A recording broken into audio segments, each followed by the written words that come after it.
Po, sa pagpapalit naman po ng filter, usually pro every 3 months po siya. Banat. Sige, nanonood naman siya. Visual lang daw. Ayun po, sa pagpapalit po ng filter, may micron rating po tayo, 20 tsaka 10 po. Ito po yung pinaka-guide nila, 10 tsaka 20. Ngayon po, makikita po natin to sa bagong filter. Dito po siya makikita. Ayun po. Pag magpapalit po tayo, after 3 months po, sa August po yung palitan nyo.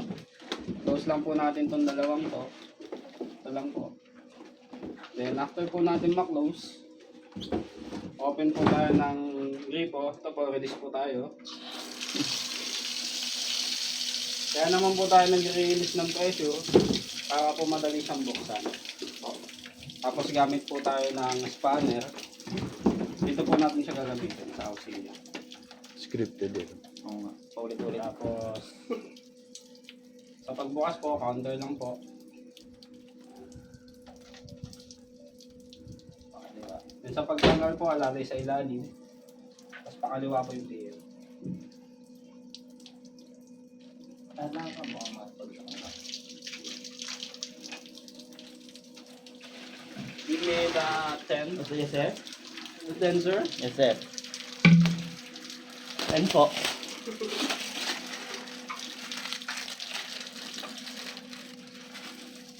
Joke lang.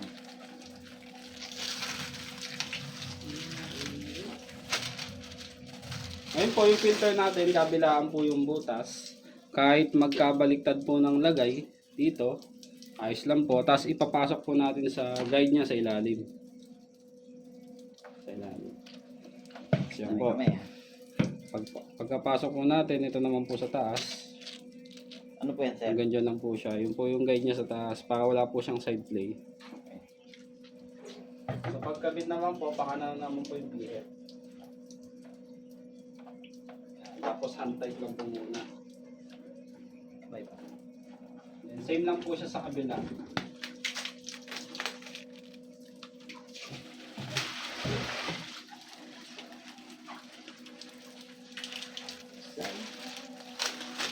Dami ko din naman ng bahay. Ang taas siya. Malakas na sa taas. Lakas na tayo. Siya nga lang isang shower head nila. Ayan po. Ano? Tapos hand tight lang po muna. After po nun, gamit po ulit tayo ng spanner. Lalak lang po, natin siya ng konti. Hindi naman po kailangan yung sobrang hit. Tapos po, remain lang po natin nakabukas to. Tapos buksan na natin yung dalawang banda. Antayin po natin kumulo. Ayan po. Pag continuous na po yung flow niya, pwede na po natin patayin. Ganun lang po magpalit.